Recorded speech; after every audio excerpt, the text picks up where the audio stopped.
हर हर महादेव। नमस्कार, हम मीनू झा। अनंत चतुर्दशी के शुभ अवसर पर मैं अनंत चतुर्दशी के कथा लऽ कऽ उपस्थित छी। अपने लोकनि के बहुत बहुत शुभकामना अनंत चतुर्दशी के। तो सुनल जाओ। धन्यवाद। जय मिथिला, जय मैथिली। पांडव लोकनि जुआ में जहन सर्वस्व हारि अज्ञातवास में छलाह, तहन एक दिन युधिष्ठिर अपन दुखित स्थितिक कारण चिंतित छलाह। अनायास श्री कृष्ण के उपस्थिति देख युधिष्ठिर कहलनि, हम भयंकर विपत्ति में पड़ल छी, अहींटा हमर कष्टक निवारण कऽ सकैत छी। भगवान कृष्ण उत्तर देलनि, अहाँ अनंत चतुर्दशीक व्रत करू, ताहिसँ दुखक निदान भऽ सकैत अछि। युधिष्ठिर तखन व्रतक विधान पुछलखिन। भगवान सविस्तार विधान बुझा कथा सुनौलनि, जे निम्नवत अछि। एहि तरह कथा अछि, तऽ सुनू। सतयुग में सुमंत नामक ब्राह्मण छलाह। ओ ब्राह्मण भृगुट कन्या दीक्षा सँ विवाह कयलनि। दीक्षा अत्यंत रूपवती छलीह। सुमंतक संग सुख सँ रहय लगलीह। कालांतर में हुनका शीला नामक एक गोट पुत्री जन्म लेलक। लेकिन भाग्यक दोष जे दीक्षाक मृत्यु भऽ गेलनि। सुमंत स्त्रीक देहांत सँ अत्यंत दुखी रहऽ लगला। आश्रम अव्यवस्थित रहऽ लगलनि। तखन पुनः सुमंत कर्कशा नामक ब्राह्मणक कन्या सँ विवाह कयलनि। कर्कशा नैहर सँ सासुर एली, परिवार बसौलनि, किंतु सुमंतक संग उल्टे बसात बहि गेलनि। हुनकर पहिल पत्नी दीक्षा जेहने सुशील, नम्र ओ ज्ञानी छलीह, कर्कशा ठीक ओकर विपरीत छलीह। शीला अपन सतमायक संग आज्ञा के पालन करितो कष्टमय जीवन व्यतीत करय लगलीह, किंतु ओ भगवानक परम भक्त छलीह। वयस बढ़ला पर ब्राह्मण के हुनक विवाहक चिंता होमय लगल। ओ चिंता मुद्रा में बैसले छलाह कि कौंडिल्य मुनि अनायास हुनका आश्रम में पहुँचलखिन। कौंडिल्य मुनि गोधन लेल प्रशस्त छलाह। शीलाक सौंदर्य देखि मुग्ध भऽ गेलाह। सुमंत सँ कन्याक याचना केलनि। ओ एहि प्रस्ताव के स्वीकार कऽ लेलनि आ हुनका संग शीलाक विवाह कऽ देलखिन। बेटी जमाय कऽ जाय काल जखन अपन स्त्री कर्कशा के बजा हुनक घरक अनुकूल सामग्री देबय लेल कहलनि, तऽ हुनक भौं चमकि गेलनि, चढ़ि गेल।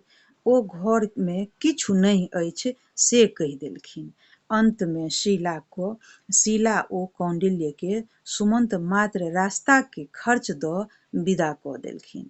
विदा कऽ सकला।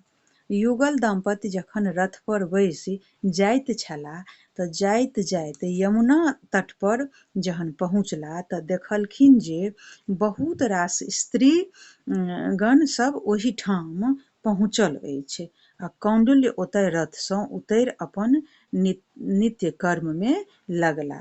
आ शीला उपस्थित स्त्रीगण सब लग जा ओहि ठाम उपस्थित हेबाक कारण पुछलखिन। ओ सब अनंत चतुर्दशीक व्रतक महात्म्य सुना देलखिन आ शीला सँ व्रत करा अनंतक डोरा बान्हि देलखिन। शीला जहन अपन घर एली, तऽ अनंत व्रतक प्रभाव सँ हुनकर दाम्पत्य जीवन में उत्तरोत्तर सुख समृद्धि होमय लागल। कौंडिल्य अत्यंत उत्साह संग जीवन व्यतीत करय लगलाह, किंतु शीलाक बाँहि परहक बान्हल अनंतक रहस्य हुनको नहि बूझल छलनि। एक दिन ओ शीला सँ प्रश्न केलनि, ई की थिक? घर में एतेक रास सोना चानी रहितो बाँहि पर डोरा किएक बान्हने छी? शीला सब बात सुनौलनि, पर ओ अनंतक डोरा के तोड़ि आगि में फेंक देलखिन। शीलाक चिरपोषित निष्ठा जेना विचलित भ गेल। ओ दौड़ि क आगिमे सँ अनन्तक डोरा जरैत अनन्तक डोराके दूधमे के डुबा देलखिन।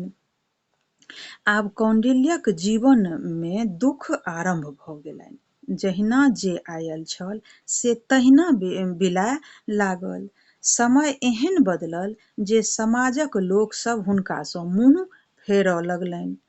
एही तरहे जीवन व्यतीत करैत शीला अपन स्वामीसँ एक दिन कहलखिन, हमरा बुझबामे अबैत अछि जे अनन्तके आगिमे फेकबाक कारण हमरा लोकनिक ई दुर्दशा भेल, तेँ कोनो एहन उपाय करितहुँ जाहिसँ एहि पापक प्रायश्चित भ जैतै। कौन्डिल्यके अपन पत्नीक बात युक्तिक संग लगलनि आ ओहि दिन भगवानक तपस्या लेल घोर जंगल दिस प्रस्थान क गेलाह। ओतय ओ एक गोट आमक गाछ देखलखिन जे फलसँ लदल छल। ओहि पर चुट्टी पिपरी भरल छल, लेकिन एकोटा चिड़ै चुनमुनी नहि छल। शोकाकुल कौन्डिल्य ओहि गाछसँ जिज्ञासा कयलनि कि तोँ कतहु अनन्त भगवानके देखलहुन अछि? वृक्षके की उत्तर दितनि? ओकरासँ किछु उत्तर नहि भेटबाक कारण आगू बढ़लाह तऽ एकटा गायके व्याधाक संग देखलखिन, तकरासँ पुछलखिन। आर आगू बढ़ला तऽ एकटा साँढ़के देखलखिन, ओकरोसँ अनन्त देवक पता पुछलखिन। ओहो नकारात्मक उत्तरमे मूड़ी हिला देलक। कौन्डिल्य अत्यन्त चिंतित आ हताश भ आगू बढ़लाह। किछु आगू बढ़ला तऽ देखलखिन जे दू गोट पुष्करनी अछि, ओहिमे बहुत रास कमल फुलायल अछि तथा हंसक दल ओहिमे अलोल क रहल अछि। ओकरो सबसँ जिज्ञासा कयलनि, किन्तु ओहो सब नकारात्मक उत्तर देलक। आगू बढ़ला पर एक गोट हाथी आ गदहा भेटल, ओकरो सबसँ जिज्ञासा कयलनि, ओहो सब कोनो उत्तर नहि देलक। अंतमे कौन्डिल्य हतोत्साह भ पृथ्वी पर पड़ि रहलाह। आब हुनका अपन प्राण त्याग करब छोड़ि आन कोनो उपाय नहि बुझना गेलनि।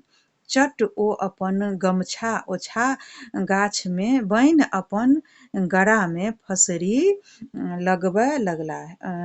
लगेबाक हेतु उद्यत भ गेलाह। तखन क्षण मात्रक लेल एकटा दिव्य प्रकाश दृष्टि पड़लनि आ ओहि ठाम एकटा वृद्ध ब्राह्मणक रूपमे स्वयं अनन्त महाराज दृष्टिगोचर भेलखिन। ओ कौन्डिल्यके हाथ पकड़ि एक गोट गुफामे ल गेलखिन। ओतय नर नारीसँ पूर्ण एकटा नगर बसाओल छल, संगहि एक रत्नजटिल सिंहासन पर शंख चक्र गदा पद्म धारण केने वनमालासँ विभूषित अनन्त रूप विष्णु भगवान स्वयं प्रतिष्ठित दृष्टिगोचर भेलखिन। भगवानक तेजसँ कौन्डिल्यक आँखि चोन्हरा गेल। ओ विनती भरल स्वरसँ प्रार्थना कयलनि। भगवान तहन प्रसन्न भ वर मांगक लेल कहलनि। कौन्डिल्य अपन सब दुःखक कथा सुना देलनि आ भ्रमवश अनन्त डोरा के आगिमे फेकबाक कथा सेहो कहलनि आ ताहि पापवश हुनका जे दुःख संगहि छोड़ि रहल छल, ओहिसँ रक्षाक हेतु प्रार्थना कयलनि। ताहि पर अनन्त भगवान हुनका कहलखिन, व्यर्थ यत्र तत्र भ्रमण नहि करू, अपन घर घुमि जाउ आ 14 वर्ष धरि नियमित रूपसँ अनन्त व्रत करू, संगहि व्रतक प्रचार सेहो करू, ताहिसँ अहाँक कल्याण होयत। ओहि ठामसँ कौंडिल्य अपन घर अयलाह आ कहलाह अनुसार व्रत केलनि आ प्रचार केलनि। ताहिसँ सुखमय जीवन प्राप्त भेलनि। अनंत बान्हनक मंत्र।